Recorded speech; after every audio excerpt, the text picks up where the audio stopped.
Hola, soy Sofía Croxato. Yo soy Juan Arroyo y esto es DITE. Diálogos para la transición energética en Argentina. Y hoy estamos dialogando con Verónica Gutman y Francisco Talana. Verónica es doctora en Economía, especializada en Economía Ambiental, investigadora del Instituto Interdisciplinario de Economía Política de la Facultad de Ciencias Económicas de la UBA, en la que también es docente, y de la Fundación Torcuato Di Tella. Docente de la maestría en Derecho y Economía del Cambio Climático de Flaxo. Cuenta con más de 20 años de experiencia en actividades de investigación y consultoría en proyectos solicitados desde el sector público y organismos multilaterales sobre política climática, financiamiento climático, precios al carbono, mercados de carbono, negociaciones climáticas, comercio y ambiente, marcos regulatorios y estrategias de desarrollo a largo plazo bajas en emisiones. Francisco es ingeniero nuclear graduado en el Instituto Balseiro y magíster en política energética y ambiental de la Universidad del Comahue y especialista en integración energética y planificación de la OLADE.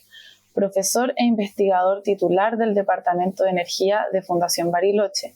Integra el equipo de planificación y evaluación de escenarios de prospectiva energética, sustitución de fuentes energéticas e impacto económico y ambiental de opciones de política energética de la misma fundación. Participó en diversos proyectos de alcance nacional e internacional como consultor e integrante de diversos equipos de trabajo para instituciones como CEPAL, OLADE, GIZ, diversos ministerios y secretarías nacionales de energía.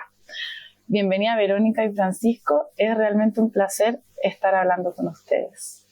Muchas gracias. Gracias por la invitación. Bueno, qué lujazo que tenemos. Y bueno, como les estábamos comentando antes, en este proyecto nos hacemos una pregunta central, y es ¿cómo podemos financiar la transición energética en Argentina? Esa es la pregunta transversal que recorre todas nuestras conversaciones. ¿Y por qué es que nos hacemos esta pregunta? Bueno, porque hemos identificado que el financiamiento es una de las barreras centrales para una transición energética sostenible en Argentina.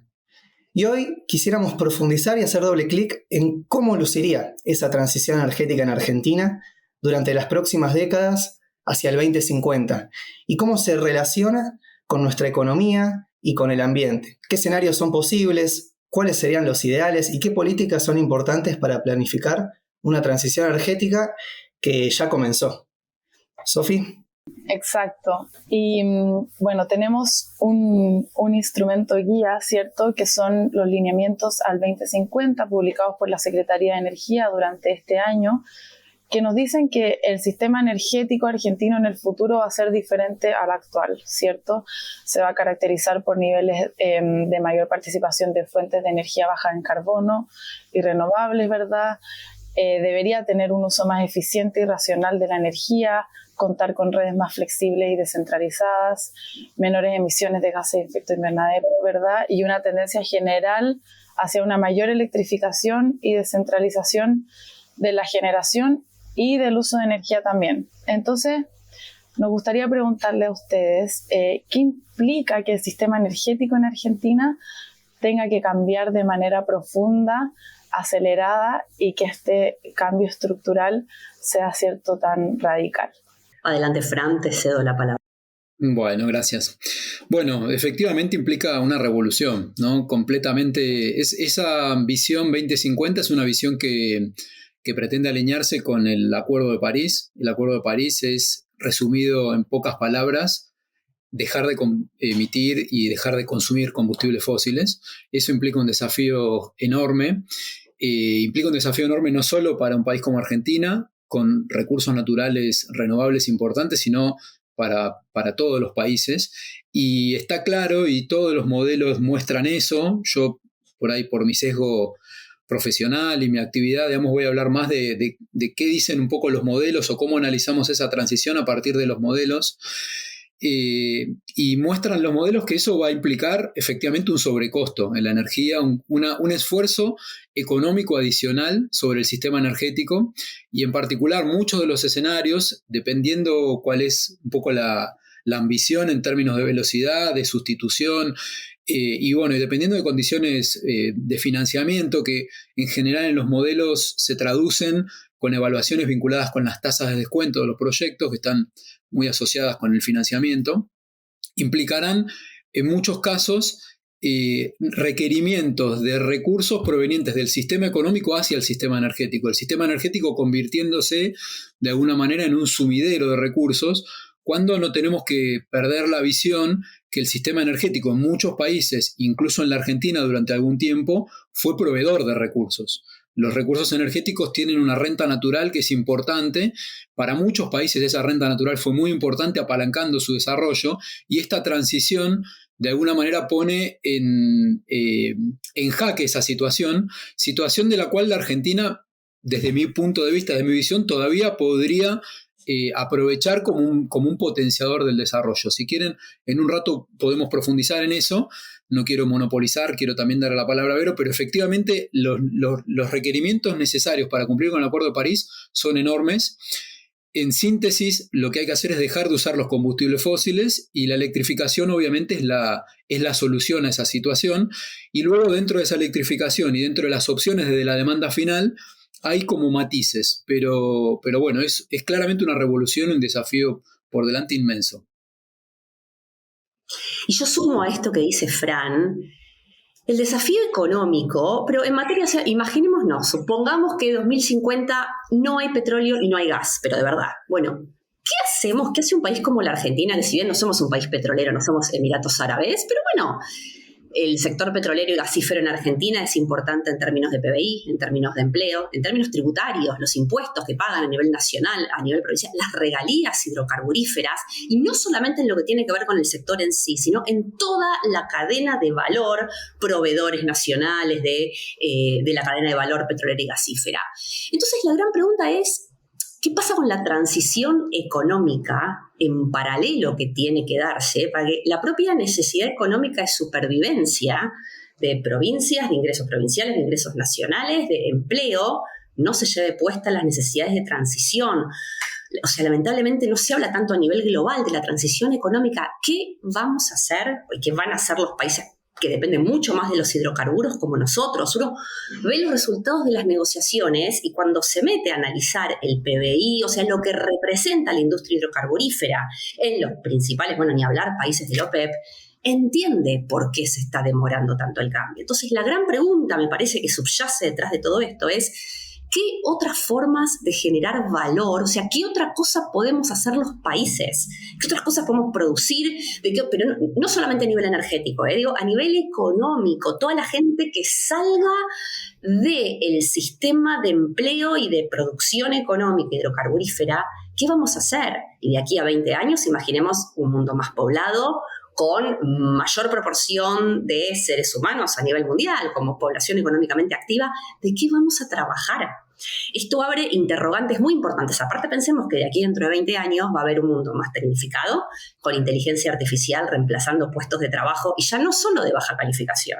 Entonces, estamos pensando en un mundo futuro con un empleo complicado. Y si a eso le sumamos que el sector hidrocarburífero eventualmente desaparecería, bueno, tenemos que hacernos preguntas, me parece, ¿no?, también a nivel económico, de cómo generar el equivalente a puestos de trabajo, el equivalente a aporte al PBI, el equivalente a aportes en términos de regalías y de impuestos.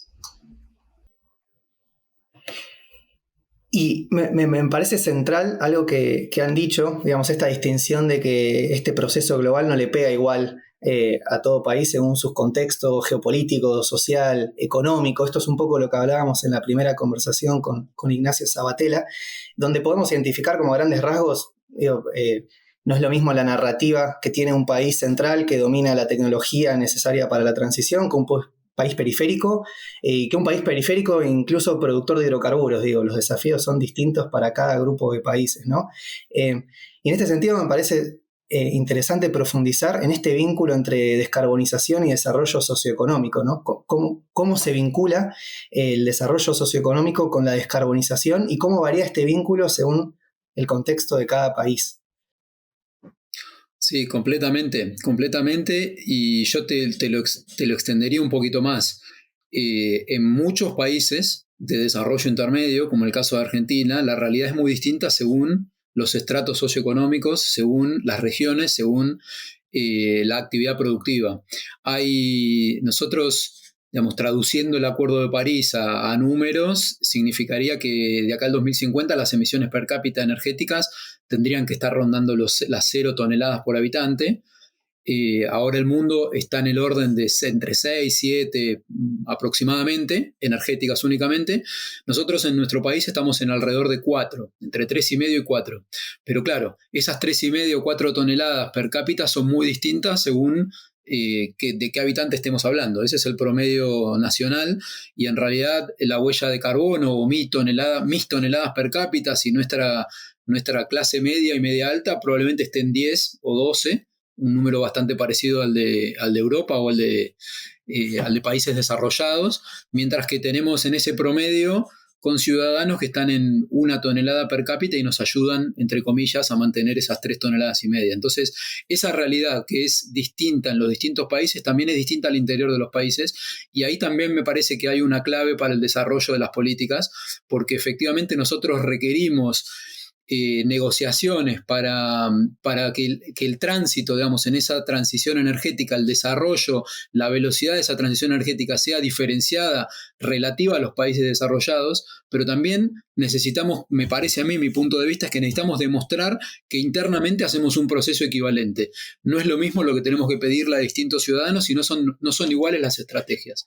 Y luego dentro de las estrategias claramente tenemos que priorizar y tenemos que poner sobre la mesa y evaluar estrategias que promuevan el desarrollo conjunto de esa transición con capacidades autónomas, con capacidades industriales, con capacidades tecnológicas. O sea, y eso desde el sector de consumo, desde los artefactos, por ejemplo, hay un nicho potencial enorme de sustitución de gas para calentamiento de agua, que ahora lo hacemos con termotanques, con calefones, y que es un servicio energético, digamos, muy difundido en la Argentina, por reemplazo de calefones solares, de colectores solares, que parece una industria, digamos, sencilla, simple, digamos, histórica, precaria, hasta te diría, y sin embargo no somos capaces de articular una política específica en eso que efectivamente crearía capacidades e impactaría de manera importante. Entonces, esa es una política, diría yo, de primer orden, mucho más importante y cercana en el tiempo que una política de transición tecnológica que también hace falta implementar, como por ejemplo, digamos, para ir al otro extremo, la introducción un poco más masiva y en escala de energía nuclear, desde mi punto de vista, algo que debería contribuir al desarrollo no solo por su capacidad para mitigar y para sustituir, sino por su ramificación industrial. En esa gama de políticas, digamos, creo que hay que priorizar las que localicen trabajo, un poco levantando lo que dice Vero, localicen trabajo que vinculen cadenas tecnológicas y que vayan desde lo más simple a lo más complejo de una manera articulada. Ahora, me parece que es imprescindible cambiar el foco de la energía como un commodity o de la energía como un bien más, como a partir de la reforma de la década de los 90 hemos transitado y efectivamente creo que todavía se mantiene de esa forma, a pasar a pensar la energía como un compromiso del Estado en el cual la planificación es importante y la participación público-privada tiene que estar articulada a partir de una planificación. Yo creo que sin esa premisa es muy difícil empezar a transitar estas etapas de diferenciación tecnológica, diferenciación entre consumidores, diferenciación entre cadenas industriales y estrategia a largo plazo. Sumando a esto que dice Fran y retomando esto de, bueno, qué pasa con las narrativas relacionando descarbonización con desarrollo socioeconómico, yo creo que también suma, me parece, pensar esto en términos más amplios como de paradigmas, ¿no? Y cómo la evolución de los conceptos, las definiciones conceptuales, te terminan impactando en la vida cotidiana, como puede ser acceso a financiamiento, acceso a mercados. Desde lo que tiene que ver con la historia del pensamiento económico, la evolución, vieron que históricamente desarrollo económico era equivalente a crecimiento. O sea, un país era desarrollado si aumentaba el PBI todos los años. Con el tiempo, a esto se le sumó la pata social, es decir, bueno, está bien, pero fíjate qué pasa con ese crecimiento, cómo se distribuye, y se empezaron a tomar otras variables en consideración para definir desarrollo socioeconómico. A partir del informe Brundtland, en los 80, que se define por primera vez la noción de desarrollo sustentable, se mete la tercera pata, que es la pata ambiental. Entonces, para que un país se considere que se está desarrollando, no basta solamente con que crezca el PBI y se distribuya de manera más o menos equitativa, sino que también se le tiene que prestar atención a lo ambiental. Lo ambiental con el tiempo fue incluyendo el cambio climático. Entonces, hoy por hoy se considera que el desarrollo es sostenible, sí, es bajo en carbono.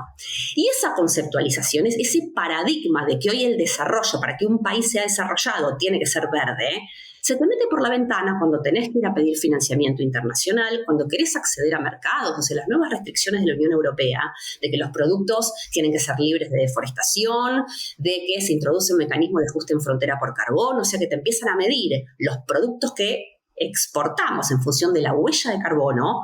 Esto se relaciona estrictamente con cómo los países producen al interior. Entonces te sube la vara en materia de cómo vos tenés que conceptualizar lo que para vos es desarrollo.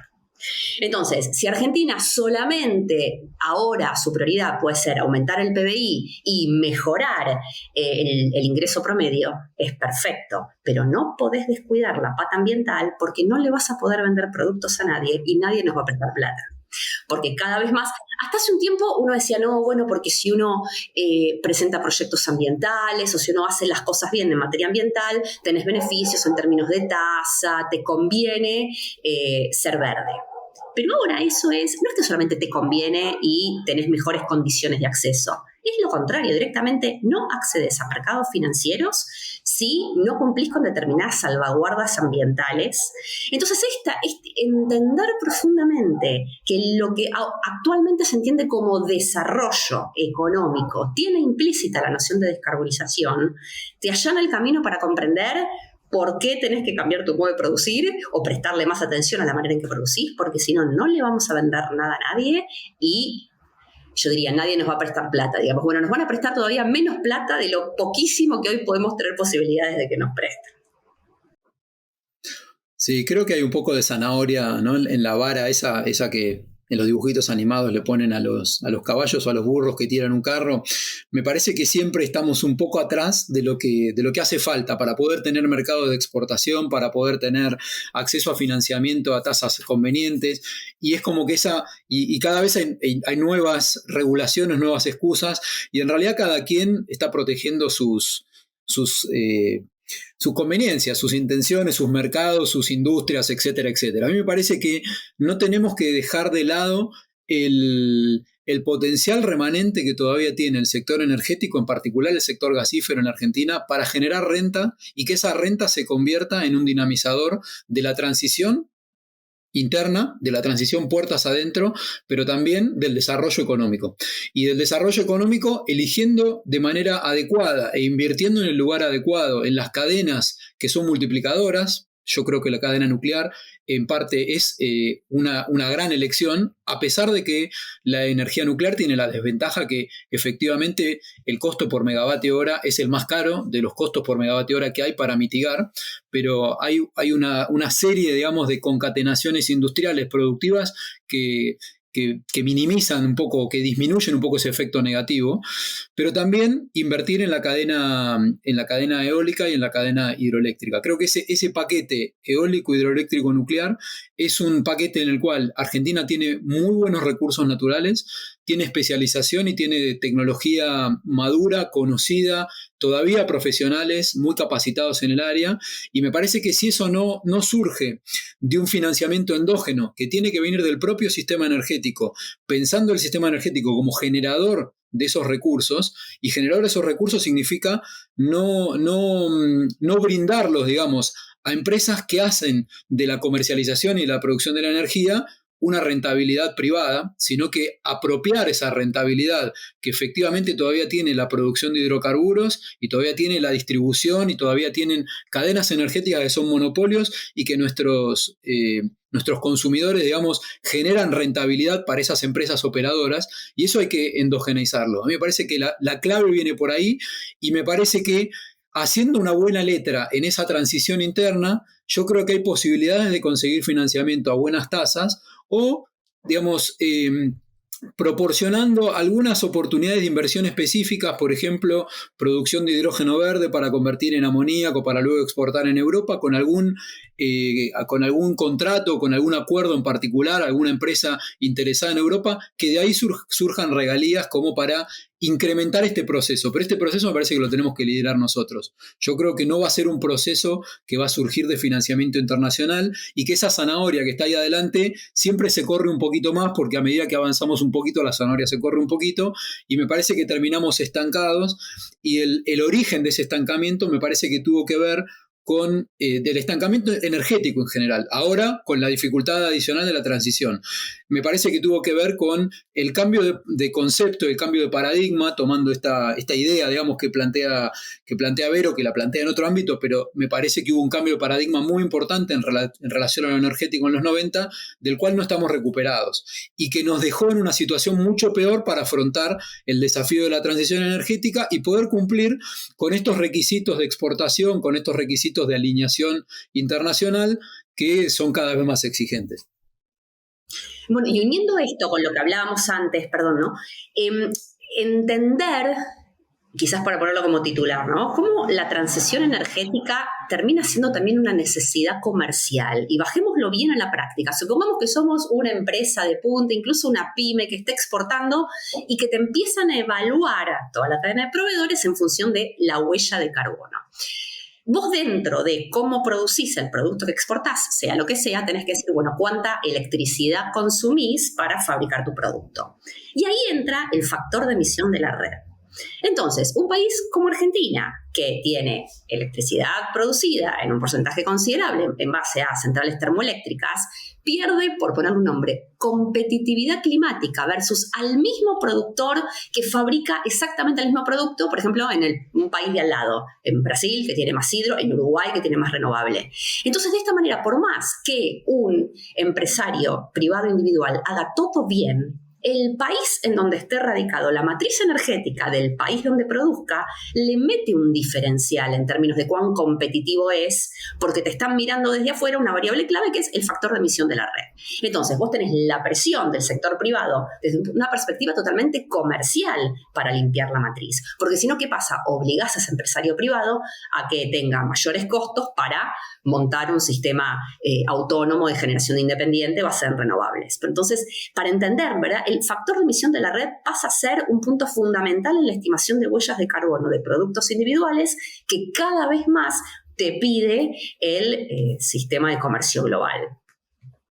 Ahora, Vero, ¿vos no crees que eso, por ejemplo, con un andamiaje regulatorio adecuado, así como, viste que a principios de los 2000, 2005, 2006, cuando empezaron con la feed-in tariff en Europa, en particular en Alemania, a los consumidores finales, a los ciudadanos, digamos, con conciencia ambiental, se les permitía pagar, digamos, un diferencial, sabiendo que le estaban comprando, transitando por la misma red con un determinado factor de emisión, energía a una distribuidora que hacía un contrato específico con una planta verde. Yo creo que un andamiaje legal que de alguna manera, legal, regulatorio y luego auditable, ¿no?, que se pueda comprobar que esa fracción de aumento tiene que ver con el consumo de esas empresas que están posicionándose en esos nichos de exportación.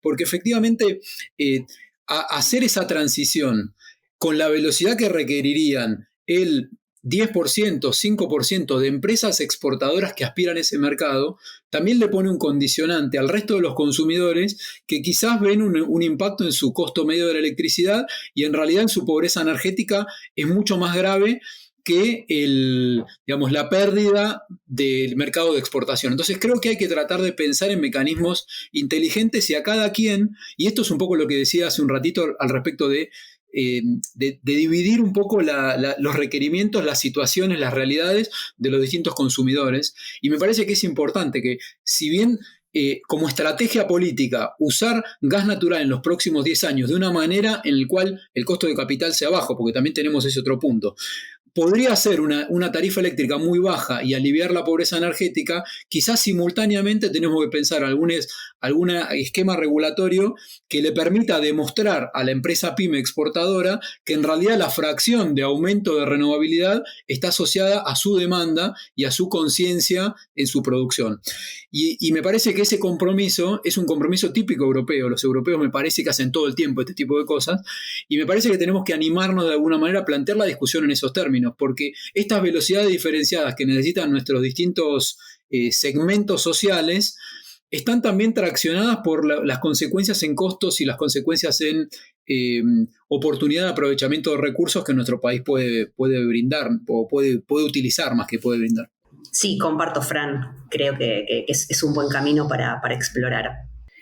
Acá acaban de mencionar algo súper relevante cuando hablábamos de cómo la reforma en los 90 nos dejó quizás en una peor posición relativa para afrontar un desafío de planificar la estrategia tecnológica que debiera tomar el rumbo de la transición. Esto particularmente fue algo que hablamos con Diego Roger en la anterior conversación, que lo que pudimos entender es que en cierta forma se desacopló la gobernanza que tiene la planificación de quien decide la estrategia tecnológica, de quien toma las decisiones de inversión y quien decide quién va a ser el desarrollador del proyecto, con qué tecnología y cómo se financia. En ese desacople, digamos, en que el que pone la plata es también el que trae la tecnología y que vos no tenés capacidades para poder incidir en ese proceso o las tenés diezmadas, es que se genera ahí como una situación que no pareciera de la más virtuosa y que es necesario empezar a generar instrumentos como también innovadores para tratar de ir torciendo esa dinámica por defecto. Así que me trajo un poco esto que decían, esta cuestión de que las capacidades autónomas son algo muy importante para ser promovidas por la transición, entender la transición como un vector de palanca de esas capacidades y que al mismo tiempo necesitamos generar herramientas que nos permitan generar esas palancas. No podría estar dicho mejor. Y gracias por haberlo dicho y ahorrarme el tiempo de tratar de explicarlo. No, comparto 100%. Creo que todavía tenemos una chance, bueno, siempre hay chances, pero una chance que está relativamente a mano, que es las capacidades tecnológicas de YPF. Me parece que YPF no solo es una empresa energética hidrocarburífera muy importante, que lo demostró en el desarrollo muy rápido que logró aprendiendo y digamos, condicionando la producción de hidrocarburos a los hidrocarburos no convencionales, transfiriendo tecnología desde experiencias desde otros países a la Argentina, sino que se tiene que convertir en un actor relevante desde el punto de vista energético. Y yo creo que YPF es el mecanismo a través del cual derivar rentabilidad, derivar renta natural de los hidrocarburos, en particular del gas natural, que todavía considero que tiene una ventana y que esa ventana está en disputa y que una de las peores cosas que podemos hacer como analistas energéticos es mirar para otro lado y decir, no, lo que pasa es que el gas natural no está alineado con París, porque la verdad es que cuando Europa estuvo en la crisis del gas hace 2 años, Estados Unidos copó ese mercado y Estados Unidos tiene unas emisiones per cápita altísimas y es algo que yo creo que no solo debería estar en nuestro convencimiento de que tenemos que ir a aprovechar esa ventana de oportunidad y disputar esa ventana de oportunidad con un gas muy competitivo, a pesar de que estemos lejos, pero un gas muy competitivo en costo, sino que también tenemos que disputarlo desde un punto de vista político en las discusiones internacionales. Yo creo que tenemos que exigir un lugar remanente en esos combustibles de transición, que en particular es el gas natural, de acá al 2040 o al 2045, diciendo que parte de la posibilidad de nuestra transición energética está basada en una internalización doméstica de esos recursos, y si no, como dijo Ecuador, a cambio de no hacerlo, requiero un determinado flujo que sabemos que no se que yo al menos estoy convencido de que no se va a materializar, como fue la propuesta de Correa de no exploto Yasuní para sacar la reserva de hidrocarburos, entonces pido a cambio un flujo de, no sé, $5.000 millones anuales, o el número que había dicho, que no recuerdo exactamente cuál fue. Bueno, a mí me parece que viene por ahí la situación. YPF con esos recursos, con esa renta, y esa renta tiene que ver con la explotación de un recurso natural que efectivamente se valoriza internacionalmente a un número mucho mayor o a un valor mucho mayor que su costo. Y esa renta que en muchos años y con la reforma de los 90 estuvo apropiada por empresas privadas, me parece que es la fuente endógena y la fuente autónoma de financiamiento para esa transición y para impulsar el desarrollo energético en general. Y que el desarrollo energético traslade, digamos, parte al desarrollo industrial. Coincido mucho, pero no quiero ser aguafiestas, pero yo creo que acá el gran problema está en el cómo. Esto que vos decías, Fran, de derivar renta hidrocarburífera para la transición energética. La pregunta es quién y cómo. Si lo hace el sector privado autónomamente, es porque tiene que haber ciertos incentivos, ciertas zanahorias para que vean que es negocio ir por ahí. Si el Estado quiere meterse a redirigir todo esto, pasa algo que es lo que ya pasó en el año 2017, cuando se hizo la reforma tributaria integral que incluyó la introducción del impuesto al carbono. Si recuerdan, el impuesto al carbono finalmente lo que fue como que se le cambió el nombre a una parte de un impuesto que ya existía, el impuesto a los combustibles,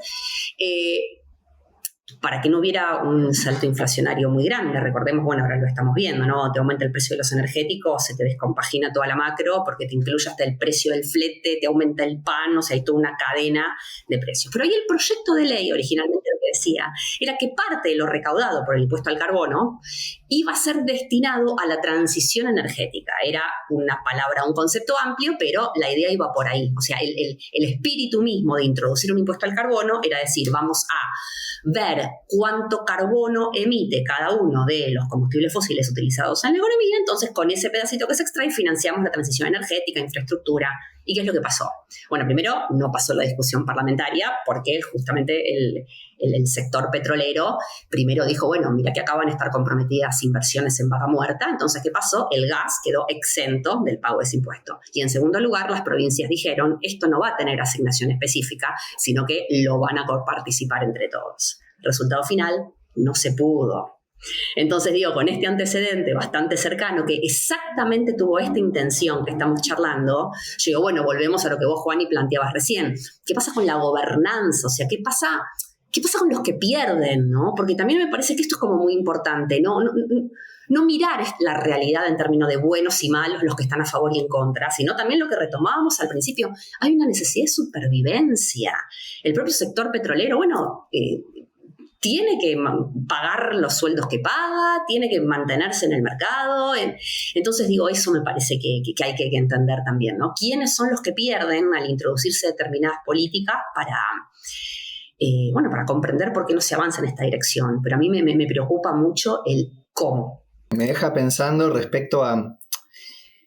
hay toda una narrativa en disputa respecto a la posibilidad de que los hidrocarburos que nosotros tenemos puedan ser una fuente genuina de generación de recursos que puedan destinarse en cierta forma para la transición y me parece que hay una gran dificultad en esto que marca Vero respecto a cómo instrumentarlo, ¿no? Y cómo realmente llevar algo hacia adelante. Pero está claro que a niveles agregados o sistémicos el flujo que te entra por un lado ayudaría a, en cierta forma, paliar ese sumidero de recursos que te vendría de las inversiones que necesita el sector energético. El tema es encontrar esos mecanismos institucionales. Y otra pregunta, vos, Fran, hablabas de disputar en los foros internacionales esa renta remanente, digamos, que hará de los hidrocarburos compatibles con el presupuesto de carbono y con el Acuerdo de París. Lo cierto es que lo que vemos hasta acá es que pareciera que quienes más van a seguir apropiándose de esa renta y agotándose el presupuesto de carbono son quienes son más competitivos en el mercado y pueden colocar un gas y un petróleo más barato, y en un mundo donde pareciera que la demanda de hidrocarburos tiende a contraerse, aunque de forma gradual, va a quedar espacio para los más competitivos. Entonces, ahí preguntarles también qué tan factible creen que puede ser esa narrativa y qué tanto también tiene que complementarse de estas disputas internacionales, digamos, para que no sea el costo la única variable, más allá de que creamos que podamos tener un gas y un petróleo competitivo en el mercado global. Sí, no, la verdad que no te puedo responder eso, no lo sé. Yo creo que, yo sinceramente creo, desde un punto de vista de haber hecho simulaciones y de constatar costos a partir de informes de las propias empresas y de contactos, de gente, de colegas que trabajan en YPF, que trabajan en Tecpetrol, que digamos del rubro, y a partir de esos valores, de esos datos, de ese análisis, simular escenarios. creo que efectivamente Argentina puede ser un país competitivo, incluyendo todos los eslabones en la estructura de costos para poder poner, por ejemplo, gas en la India.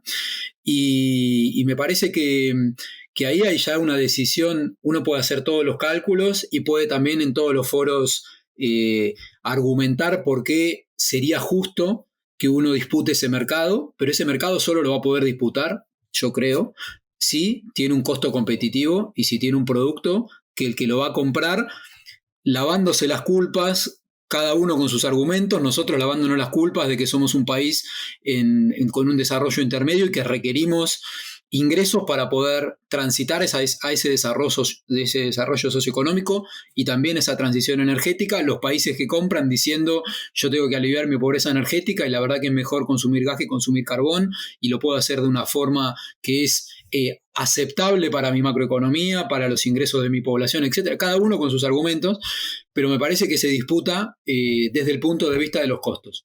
Y yo estoy convencido que desde el punto de vista de los costos, el gas de vaca muerta con la cadena de licuefacción, primero con ampliación de la red de gasoductos, luego con la construcción de licuefacción y luego con acuerdos razonables en términos de transporte, o en el mejor de los casos, con una endogenización de ese transporte local, al menos en una pequeña escala, podríamos estar en mercados como el mercado de la India, como el mercado de Sudáfrica que está acá enfrente, como parte de, quizás con algún remanente en algún país de sudeste asiático de desarrollo intermedio, Vietnam, por ejemplo, con ese gas por precio. Y esa disputa me parece que es por precio. Por costo y por precio. Y creo que esa competencia por precio y por costo podría generar recursos propios para argumentar una narrativa en la cual estoy usando ese ingreso porque ese ingreso me permite transitar autónomamente la transición en el camino que me permite desarrollarme, porque quizás yo puedo transitar una transición energética en un camino que es compatible con la transición, comprando molinos a Vestas, produciendo parte del hidrógeno, pero casi no dejando una multiplicación en mi sector productivo. Y eso, me parece que eso fue el renovar. Y me parece que esa experiencia es una experiencia que no es muy positiva. Que es una experiencia que en el largo plazo podría llegar a la transición energética, pero que dejaría en el camino un desarrollo, o que no contribuiría, si se quiere, en un desarrollo económico como podría contribuir el sector energético, que creo que puede ser clave en el desarrollo del sector productivo. Entonces, me parece que no hay ese punto intermedio yo no lo veo, no veo que vaya a haber financiamiento que aparte sea direccionado a desarrollar nuestro sector energético traccionando el sector industrial. Lo veo muy difícil porque sería un financiamiento para crearnos como un competidor. Y ese financiamiento para crearnos como competidor me parece que es un poco fantasioso, que es una narrativa que podría ocurrir, pero no creo que vaya a ocurrir. Y bueno, y la verdad es que si no ocurre, y si efectivamente puede haber financiamiento, pero ese financiamiento no tracciona sobre el aparato productivo, lo que va a pasar es que el crecimiento económico y las capacidades van a crecer mucho menos que en el esquema en el cual se endogeniza esa transición, multiplicando vía construcción de centrales nucleares, vía construcción de una cadena de producción eólica hecha en casa, vía el desarrollo de las hidroeléctricas, pero el financiamiento para eso no creo que venga de multilateral con tasas aceptables o asequibles para que todo eso sea posible. Entonces, ahí me parece que hay un conflicto y que hay un choque de visiones. Y desde mi punto de vista, la apuesta tendría que ser a producir ese gas, producirlo vía YPF, con las discusiones parlamentarias o con la complejidad institucional que la verdad que se me escapa. Y es cierto, y comparto lo que dice Vero, que muchas veces es el principal problema para que una buena idea pase a la práctica. Y bueno, es cierto. Pero al menos creo que es importante enunciarlas con claridad y demostrarla o tratar de justificarla con algunos modelos. Estamos escribiendo un trabajo justamente de esto, del impacto entre distintos escenarios de desarrollo, digamos, de esa transición para disminuir las emisiones per cápita, acoplado ese modelo, digamos, de contabilidad de inversiones y de estrategias energéticas con un modelo macroeconómico que muestra que efectivamente un modelo endógeno en el cual, contando todos los costos del gas e imaginando un precio del gas de alrededor de $7 el millón de BTU internacional, que tampoco está muy claro que eso pueda ocurrir, pero bueno, la verdad que tendría varios puntos por encima del desarrollo de PBI per cápita versus un escenario en el cual tenemos financiamiento exógeno a una tasa baja, pero que no dinamizamos la actividad industrial local. Saldrá en unos meses. Y sumando a esto que planteaba Fran, o sea, bueno, del conflicto asociado a cómo financiamos la transición energética a partir de redistribución de renta hidrocarburífera, o lo que planteaba, quién te financia para hacer una movida interna, hay cuentas aquí para la Argentina que te dicen, bueno, masa de subsidios energéticos, supongamos que bajan a cero, con toda esa plata disponible, destinarla a las inversiones que son necesarias. Pero acá volvemos al concepto que me imagino que habrán salido en todas las charlas que han tenido hasta ahora, que es la sábana corta. O sea, ahora está todo atado con alambre, porque la reducción a cero de los subsidios desde un punto de vista analítico y macro y desde una computadora de tu casa es perfecto, pero ¿qué implicancia tiene en la calle? Que lamentablemente ahora lo vamos a ver en su más cruda realidad. Entonces, volvemos al tema esto de la factibilidad, ¿no? O sea, soluciones hay, soluciones en la teoría hay, pero bueno, el tema es cuando lo tratás de implementar en la práctica. Bueno, ¿qué es lo que pasa con el precio de los energéticos? ¿Qué pasa con las tarifas?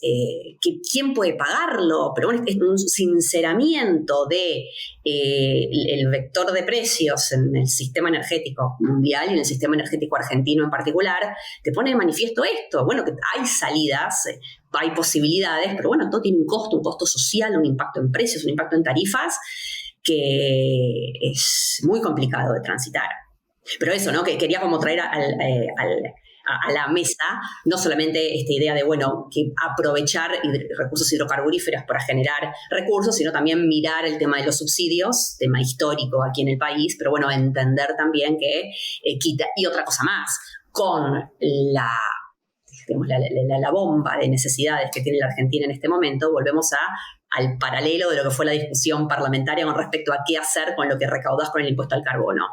El ahorro de los subsidios energéticos y no van a ir directamente a financiar una transición, van a ir a, te diré, financiar rentas generales, a poder pagar sueldos a fin de mes. O sea, hay otras necesidades muy urgentes en Argentina que cuando quede libre algo de dinero, claramente y lamentablemente pensar en una transición energética no es prioritaria, lamentablemente, para un país en crisis macro y crisis social. Buenísimo. Creo que esta discusión es sumamente importante abordarla en cuanto a las narrativas, ¿cierto? Que estamos pensando a corto y largo plazo, también las capacidades nacionales específicas en Argentina, que se diferencia también de otros países de la región, y al final nos gustaría como terminar un poco este diálogo y esta conversación con cómo hacer que estas narrativas, ¿cierto?, que estos escenarios se traduzcan en una planificación, en una hoja de ruta, que sea una política de Estado y que al final sean políticas públicas efectivas. En el fondo, cómo poder bajar todo esto que estamos pensando a una política pública y a una planificación de diseño concreto en Argentina.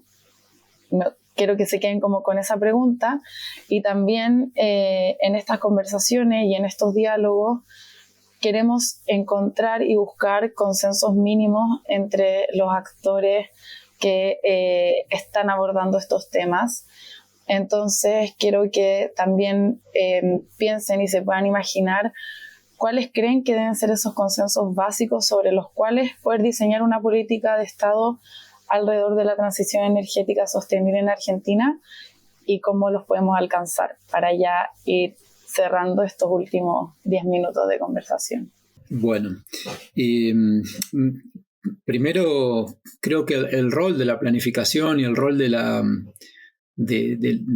visualización, digamos, de largo plazo es imprescindible, y es imprescindible tener una institucionalidad para eso. O sea, creo que el modelo, a mí me parece que el modelo de Brasil es un modelo muy exitoso. El modelo de Brasil, un país durante décadas que pensó que no tenía petróleo, y eso lo hizo también tener una actitud frente a lo energético de una planificación muy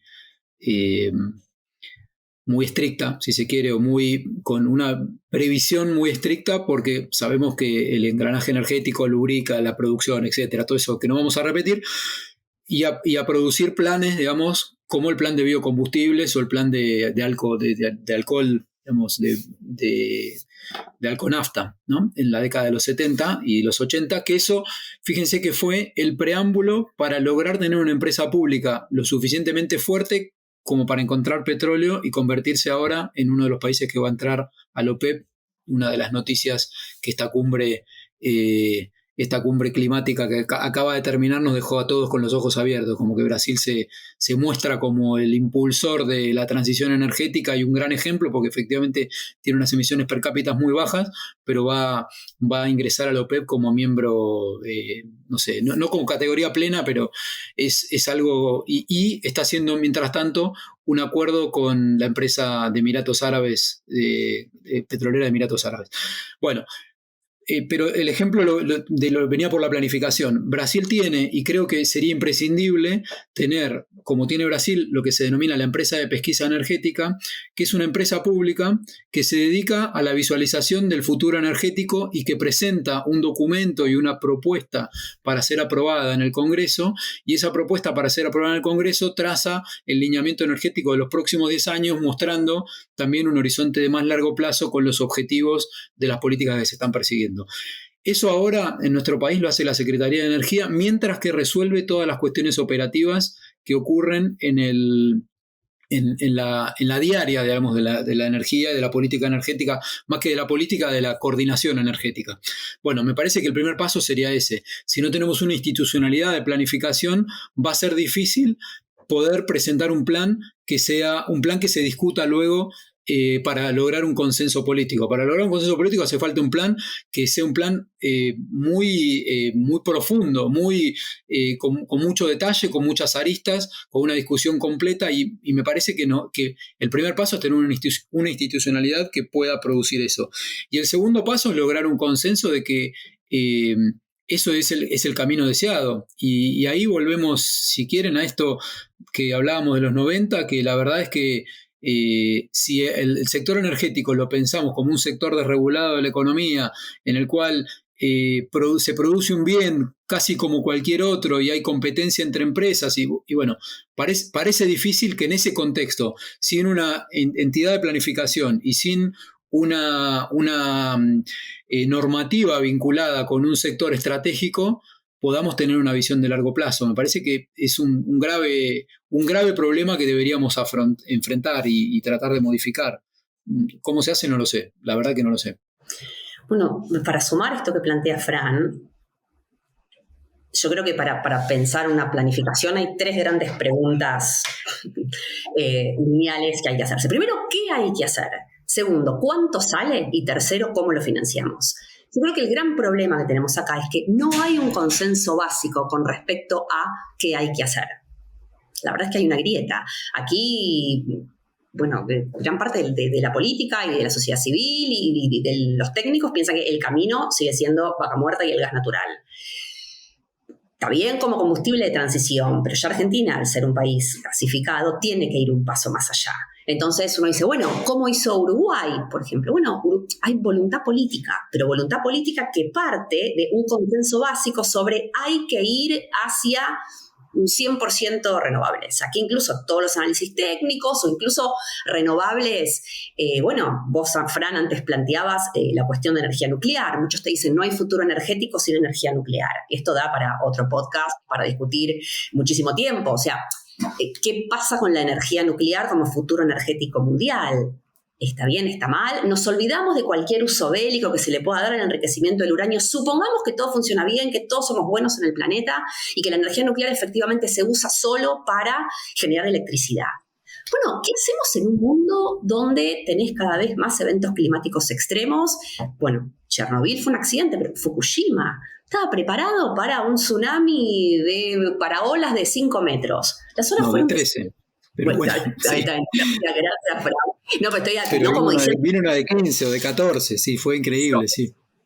¿qué es lo que pasó con este temporal del domingo que tuvimos aquí en Buenos Aires? Bueno, Atucha zafó, puede no zafar en el futuro. Entonces, cuando tenemos infraestructura energética que puede tener efectos colaterales radiactivos tremendos si se destruye por un evento climático extremo, entonces digo, bueno, la energía nuclear ha estado desde siempre en el tapete, pero no tanto, no por nada los proyectos nucleares nunca estuvieron incluidos en lo que fue el mecanismo por un desarrollo limpio, el MDL. Digo, la energía nuclear ha sido siempre un tema border en las negociaciones climáticas internacionales, pero eso simplemente como para meter un comentario al pie sobre, bueno, qué difícil pensar alternativas a los hidrocarburos, ¿no? Pero digo esto, no hay consensos básicos sobre qué hay que hacer. Supongamos que los tenemos, decimos, listo, esto es lo que hay que hacer. Bueno, ya vieron que se ha venido trabajando muchísimo, que yo creo que también ese es el camino, ¿verdad? Mucha discusión a través de lo que ha sido, bueno, escenarios energéticos participativos que ha venido impulsando, bueno, Visión 2050 y esto que se llama incluso modelado participativo, que es también una técnica que se ha venido utilizando con la gestión esta, terminó no, con la anterior, que comenzó a impulsarse también en el sector agropecuario y forestal, que es decir, sumás a todos, pero de verdad, en talleres, ONGs, academia, sector privado, ONGs ambientalistas, y entre todos se van haciendo escenarios. Puede haber un solo modelador que tiene insumos de los diferentes participantes, o cada participante puede ser un modelador, como fue el caso de escenarios energéticos que trabajaron todos con el LIP, para tratar de que cada uno entienda cuál es el resultado en términos cuantitativos de la propia narrativa que plantea. Entonces, de esta manera se va intentando llegar a ciertos consensos técnicos, cada uno comprendiendo cuál es la sábana corta. Supongamos que logramos un consenso básico sobre qué hay que hacer. Después de ahí, estimar cuánto sale, yo diría que es el paso no menos complejo, pero digamos, técnicamente se puede hacer. Después viene la gran pregunta de, bueno, ¿y esto cómo se financia? Y aquí no existe una única fuente de financiamiento que va a salvar el mundo. Entonces aquí hay que pensar como siempre en un mix en lo que es. Primero, financiamiento internacional, financiamiento climático internacional. Vieron que ha habido ya desde la historia de las negociaciones climáticas mucho esfuerzo para poder crear una arquitectura financiera climática internacional que hoy por hoy ha logrado converger hacia lo que es, bueno, el Fondo Verde para el Clima como institución multilateral. Pero, bueno, como deben saber, no todo lo que brille es oro. Existe el Fondo Verde, es mejor que esté a que no esté, pero hay muchas quejas porque no funciona como todos quisieran. Se puede demorar hasta 4 años para que efectivamente el fondo te preste la plata, es difícil acceder, se demora muchísimo tiempo para hacer las propuestas de financiamiento y lo cierto es que, bueno, por decirlo en 3 palabras que ahora los argentinos estamos entendiendo en los últimos días, incluso a nivel internacional, no hay plata. O no hay plata suficiente. Entonces, ¿qué es lo que sucede? Hay promesas de capitalización, pero quieras o no, cuando tenés un fondo que tiene determinada plata, Argentina encima tiene lo que se llama la maldición de los países de renta media, que no somos lo suficientemente ricos como para hacer todo solos, ni lo suficientemente pobres como para ser prioritarios dentro de todo lo que es el financiamiento internacional. Entonces, se cuenta con el Fondo Verde para el Clima, pero hasta ahí. No está el Fondo de Adaptación, hay otros fondos multilaterales, pero no son la solución a todos los problemas. Entonces, eso nos puede ayudar a cubrir una partecita. Después te viene el financiamiento de la banca multilateral tradicional, que es de hecho lo que, y bueno, aquí en América Latina, y acuerdo con análisis de la CEPAL, es lo que nuevamente volvió a ganar protagonismo fundamentalmente en los últimos años sobre los que están financiando estas transiciones. Pero de vuelta, la banca multilateral y no tiene muchos instrumentos, digamos, concesionales, es decir, que te prestan un poquitito más barato, como si era el espíritu de fondos como el Fondo Verde para el Clima. Entonces volvemos a tener, bueno, tenés el círculo vicioso y eterno del endeudamiento externo de los países en desarrollo, pero ahora te endeudás para ser un poquito más verde, pero sigue siendo deuda.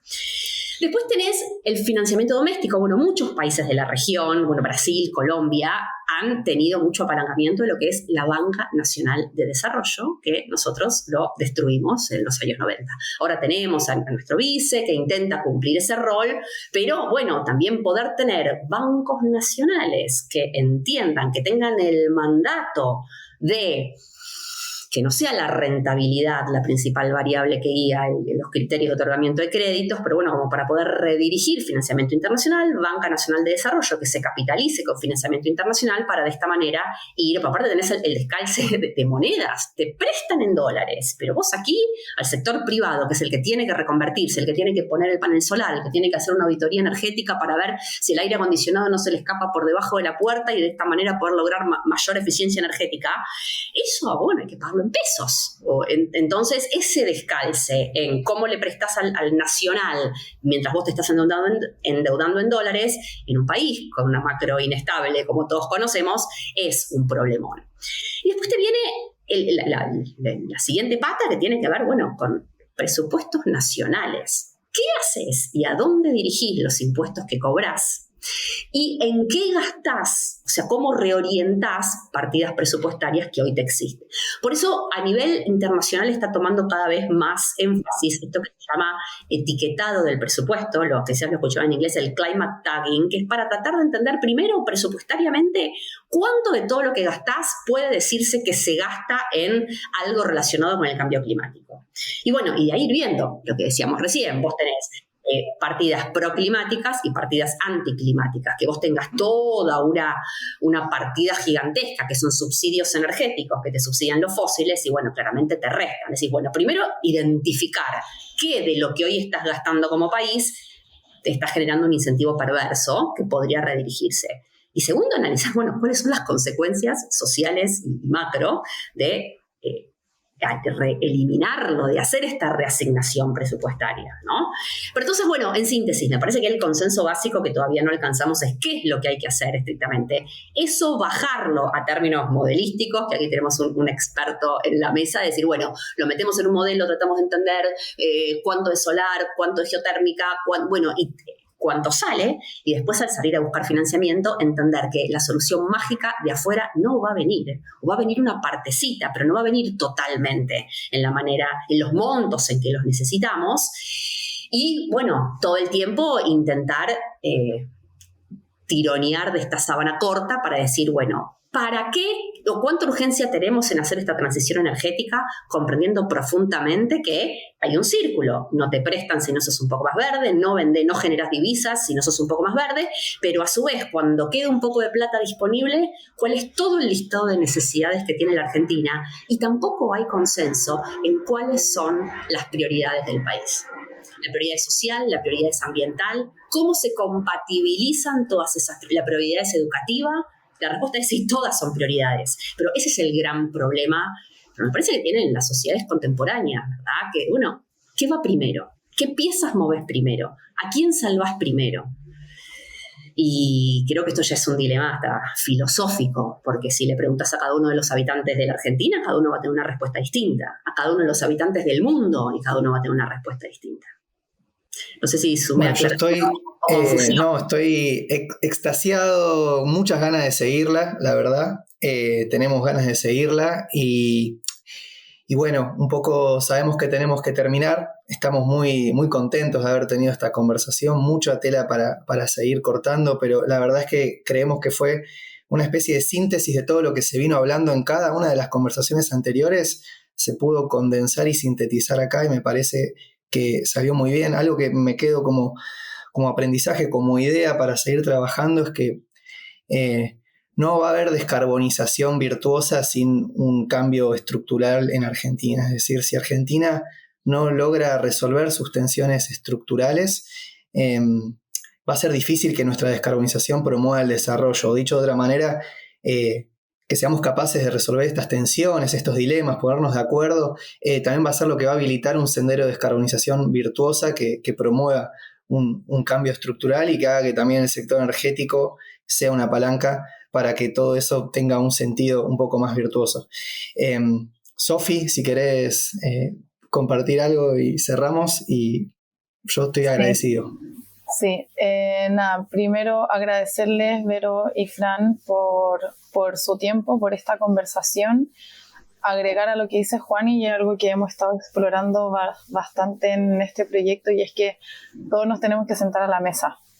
En el fondo, todos los sectores se tienen que sentar en la mesa a dialogar, a intentar construir y generar consenso mínimos para poder avanzar en una planificación real, porque una cosa es tener documentos que nos dicen qué es lo que en teoría se debería hacer o qué es lo que debería pasar al 2050. Además tenemos que cumplir con compromisos internacionales, pero si no creamos una institucionalidad robusta y una gobernanza que pueda planificar realmente qué es lo que tiene que suceder a corto, mediano y largo plazo, va a ser bastante difícil transitar una transición que sea que pueda desarrollar realmente a la Argentina y que no solamente nos lleve como por esta ola transicional que está pasando el mundo hoy en día.